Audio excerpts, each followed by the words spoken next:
Estuve pensando durante mucho tiempo, esto es unos 45 segundos, qué chiste hacer respecto del tema, con qué gag empezar el video. Decidí que no voy a hacer ni es todo un tema, ni el tema de hoy es el tema, así que vamos a hablar sobre el tema en las partidas de rol, lo digo muy serio.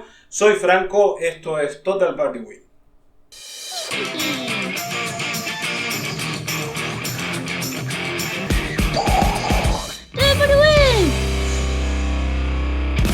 Creo que como roleros, y esto aplica tanto a directores como jugadores, hemos desarrollado una sensibilidad para reconocer distintos elementos narrativos. Por supuesto, identificamos qué son los protagonistas y entendemos que precisamente los protagonistas de la historia en rol tienen que ser los personajes. De otra forma, hay algo que seguramente esté mal ahí. Entendemos también la importancia de un antagonista interesante, idealmente carismático, que desafíe a distintos niveles a esos personajes. Sabemos lo que es un setting, una ambientación, este universo o mundo en el que se desarrolla la historia.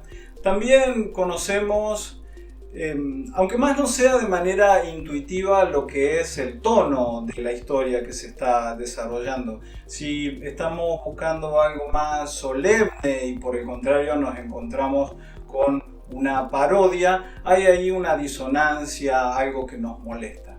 Como digo, todos estos elementos ya son familiares, nos hemos acostumbrado a ellos y los reconocemos con relativa facilidad.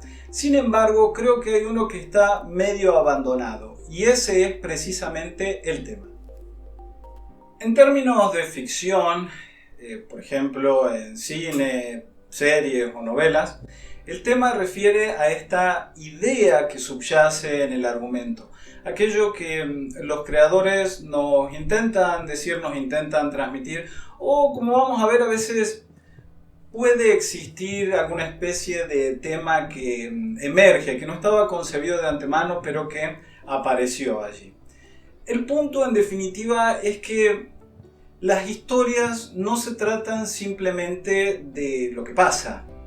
El Señor de los Anillos no se trata de un grupo de personas que van de un lado al otro, sino que hay problemas y preguntas que están planteadas sobre la condición humana. Podríamos decir que incluso es un criterio extremadamente importante para valorar la calidad de una ficción, la profundidad, la complejidad y la elegancia con la que abordan y desarrollan el tema.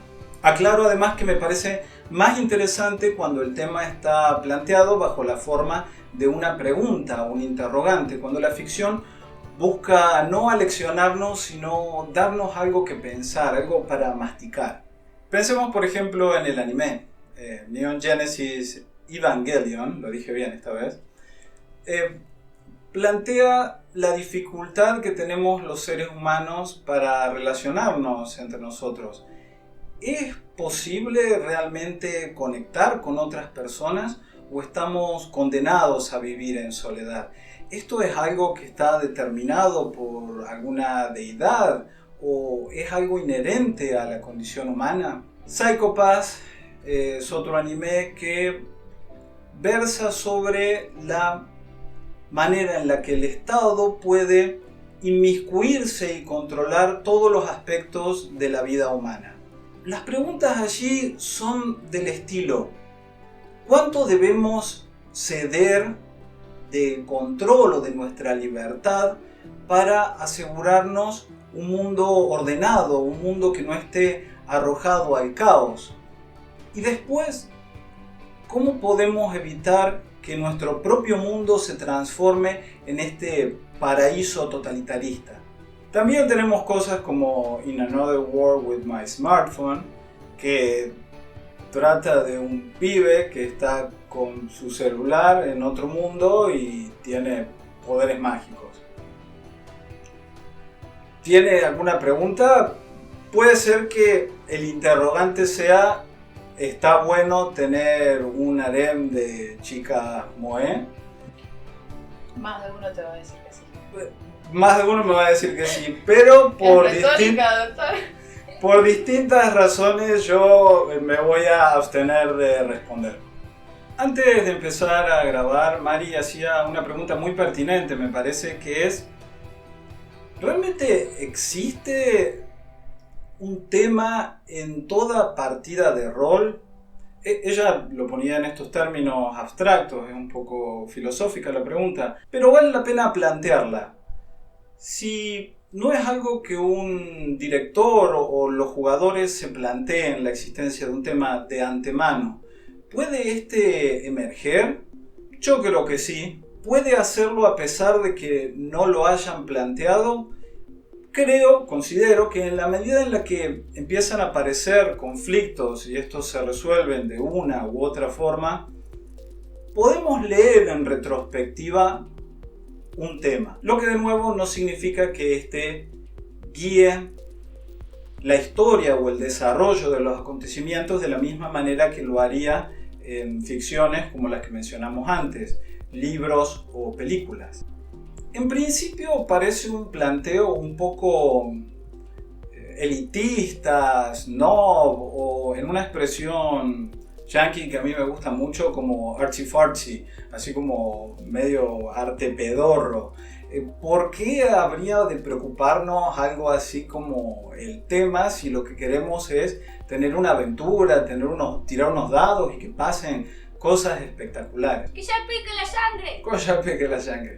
Bueno, me parece que hay razones para valorarlo, al menos dos. En primera instancia, porque los creadores de los juegos de rol en general se plantean cuál es el tema de la propuesta y lo hacen para establecer o plantear el setting primero y las mecánicas después.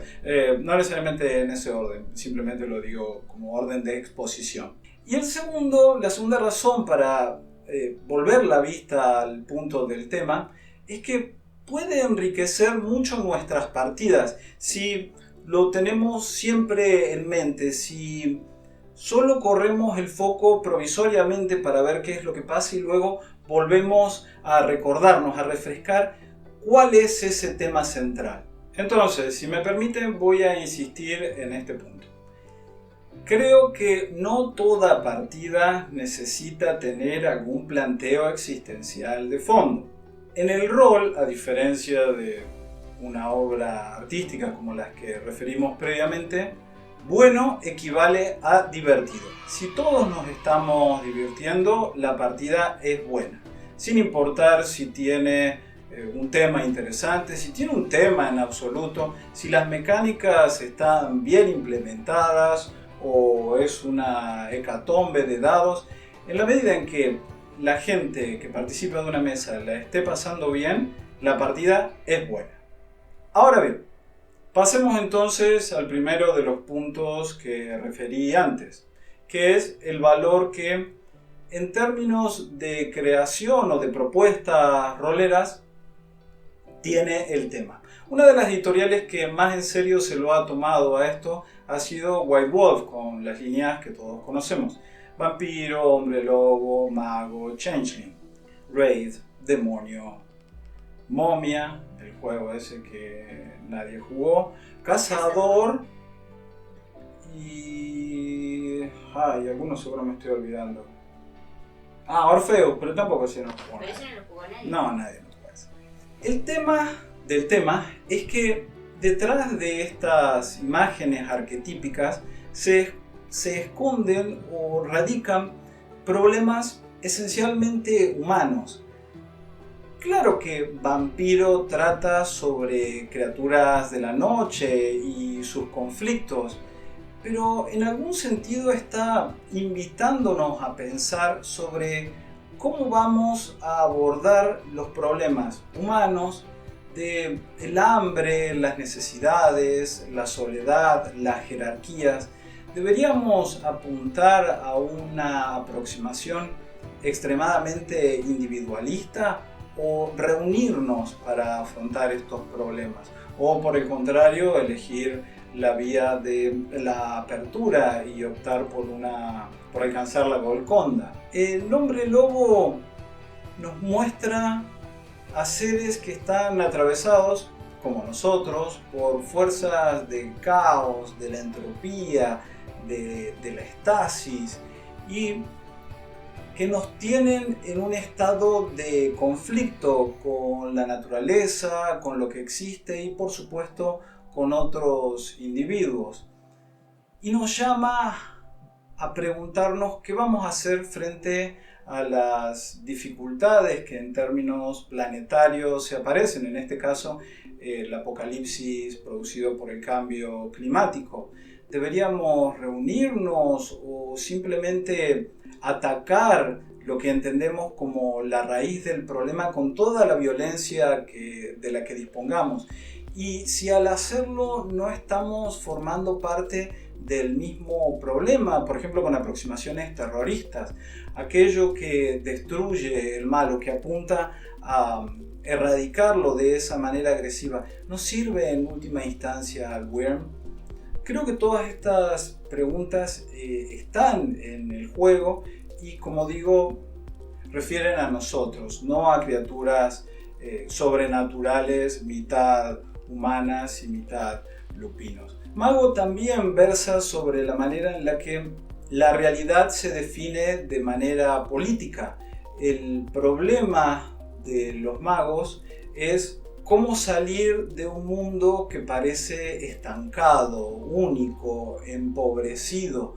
Cómo podemos movilizar a las personas para que éstas encuentren un sentido para vivir, para mostrarles que otro mundo es posible. No nos vemos condenados a una realidad única, monótona, aburrida y sobre todo vacía, sino que el despertar, la posibilidad está a un paso de distancia. Uno puede decir que esto en definitiva es pensamiento mágico, pero ¿no es esa la perspectiva de un durmiente? Podría seguir hablando sobre los distintos temas que plantean los otros juegos, Changeling, Demonio, Raid, pero creo que sería redundar. Me parece que la idea, llegado a este punto, está bastante clara. Salgan al sol, salgan al sol. Vamos con otro ejemplo que creo tiene mucho de rolero. El terror Lovecraftiano. Muchas veces en la ficción se presentan a las bestias de HP como estas criaturas babosas, viscosas, tentaculares, como si el terror o el horror de su existencia radicara en su fealdad, en el mero hecho de que a nosotros, como seres elevados, como mamíferos decentes, nos escandalizaran estas cosas que vienen del océano. A los japoneses no los escandalizan. No vamos a ir por ahí. De hecho, había una versión, creo que estaba Cthulhu-chan, había un... No vamos a ir por ese lado. Era prohibido.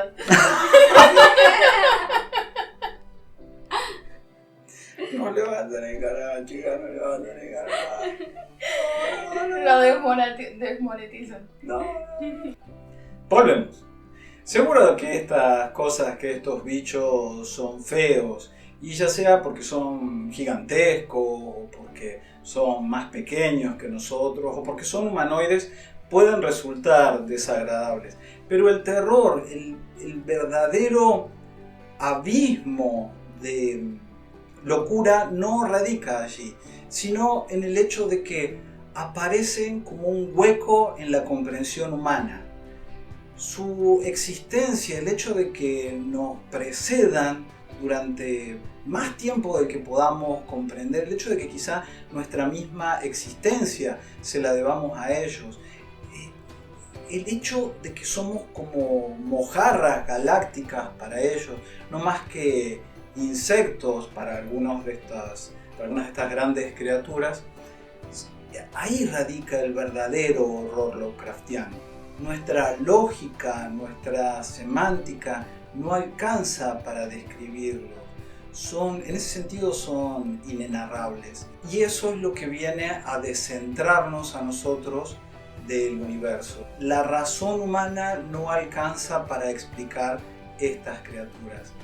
Nos vemos incapacitados absolutamente para comprenderlos, para entender las verdaderas dimensiones de una galaxia, de un espacio que necesariamente se nos escapa. Ahí radica el verdadero horror Lovecraftiano y ese es el tema. Me parece que en la medida en que lo tenemos en mente, nuestra partida de horror Lovecraftiano con el amigo HP se puede enriquecer muchísimo. Un último ejemplo también rolero y ya pasamos a ver qué nos dice esto. Vamos a hablar un poco de la figura del zombie.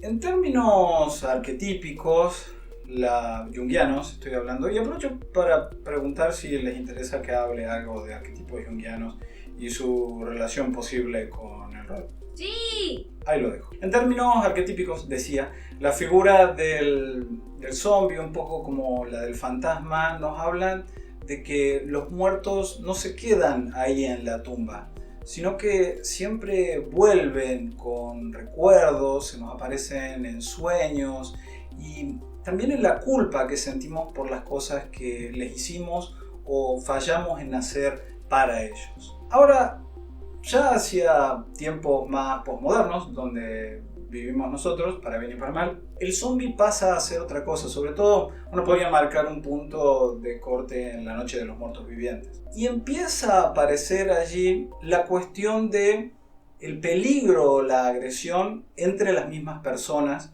sobre todo frente a la caída de la sociedad o de las instituciones. The Walking Dead, por ejemplo, no versa sobre cómo un grupo va de un lugar a otro en un mundo post-apocalíptico peleando con caminantes y con otra gente mala, otras personas que quieren hacerles daño.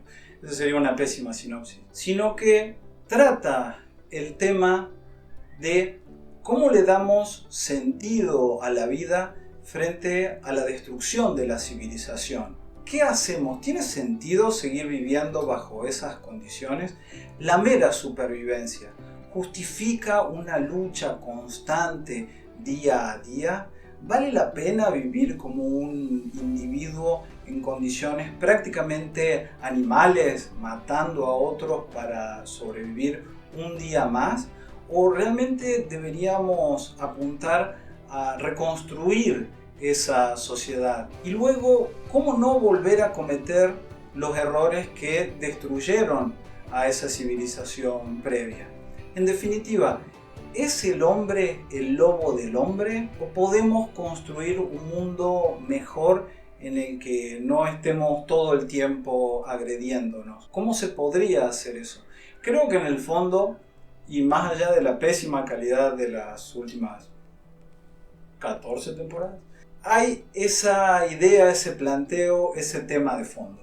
Bien, ahora retomemos esto que hablamos sobre el tema y tratemos de insertarlo en la problemática de la dirección o el desarrollo de una aventura. No hay nada de malo, por ejemplo, en una partida de Hombre Lobo en enviar horda tras horda de Fomori para que peleen contra los Hombres Lobo, contra una manada en concreto.